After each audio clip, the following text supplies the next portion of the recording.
అమరావతి రాజధాని ప్రాంత రైతులకు న్యాయం చేయాలని డిమాండ్ చేస్తూ ఏఆర్ఎస్ పార్టీ ఆధ్వర్యంలో నిర్వహిస్తున్న నిరసన దీక్ష 349 రోజుకు చేరుకుంది. ఈ సందర్భంగా వ్యవస్థాపకులు జంజలం కోటేశ్వరరావు మాట్లాడుతూ రాజధాని అమరావతి అభివృద్ధికి భూమిని ఇచ్చిన రైతులకు ప్రభుత్వం ఇచ్చిన హామీలను పూర్తిగా అమలు చేయాలని కోరారు. రైతుల సమస్యను పరిష్కరించే వరకు తమ పోరాటం కొనసాగుతుందని స్పష్టం చేశారు. అందరికీ నమస్కారం.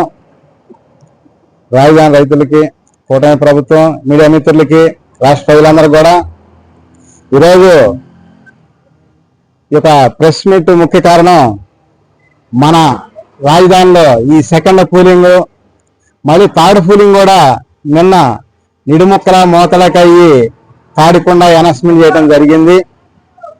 అయితే వాళ్ళు దాదాపుగా ఇంకా 1,75,000 ఎకరాలు 1,75,000 ఎకరాలు 50 గ్రామాలు ప్లాన్ చేసుకుని ఉన్నారు.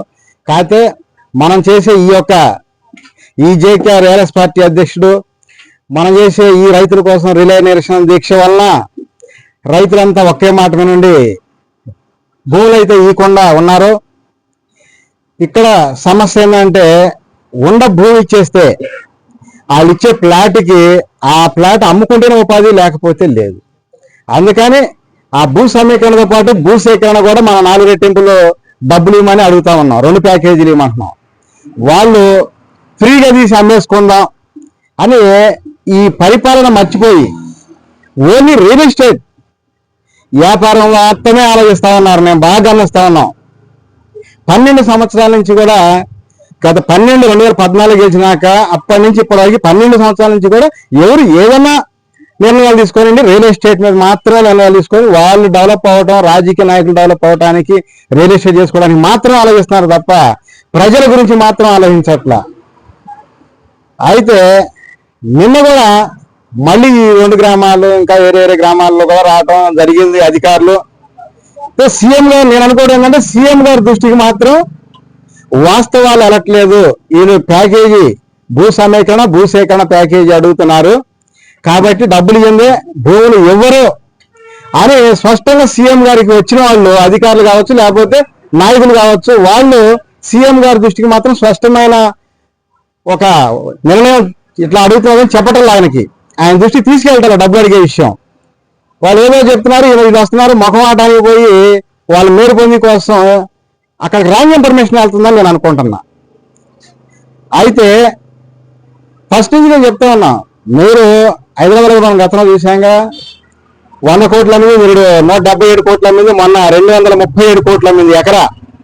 మరి ఇది డెవలప్ చేసి అమ్ముకుంటే అదే విధంగా 100 కోట్లకి అమ్ముకుంటారు కదా.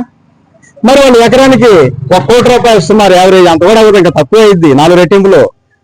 భూ సేకరణ ప్రకారం, భూ సమీకరణ ప్రకారం 1250 గజాలు ఇస్తే.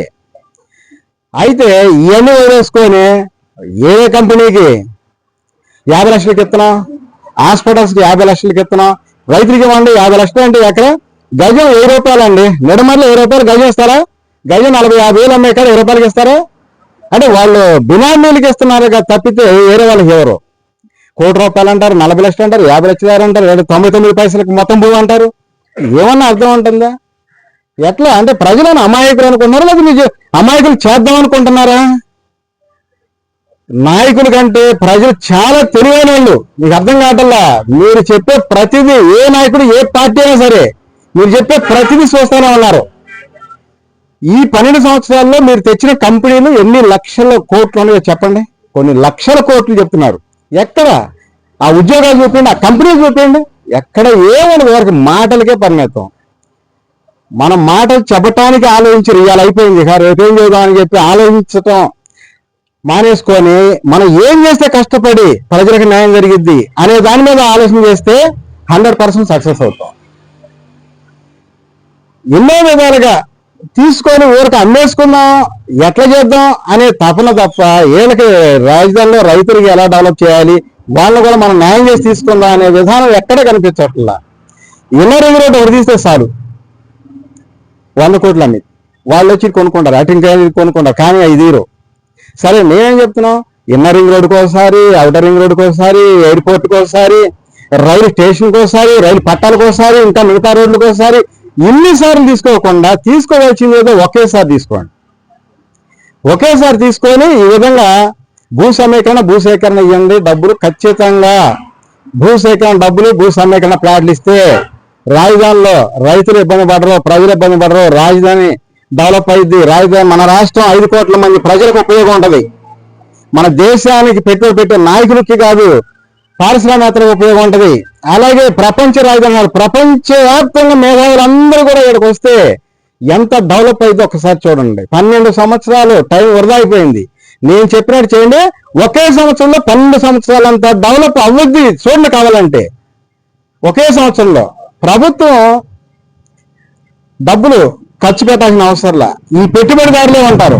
వాళ్ళ చేత ప్రైవేటు కంపెనీ వాళ్ళ భాగస్వాములు చేసి వీళ్ళే వాళ్ళే పెట్టుబడి పెడతారు, వాళ్ళే డెవలప్ చేస్తారు, రైతులు డెవలప్ అవుతారు, మన రాష్ట్రం డెవలప్ అవుతుంది, రాజధాని డెవలప్ అవుతుంది, ప్రజలు డెవలప్ అవుతారు, అన్ని విధాలుగా బాగుంటుంది అని చెప్పి చెప్తున్నా. ఇవన్నీ వదిలేసి గుర్తొచ్చినప్పుడల్లా పోయిరాని అంటారు.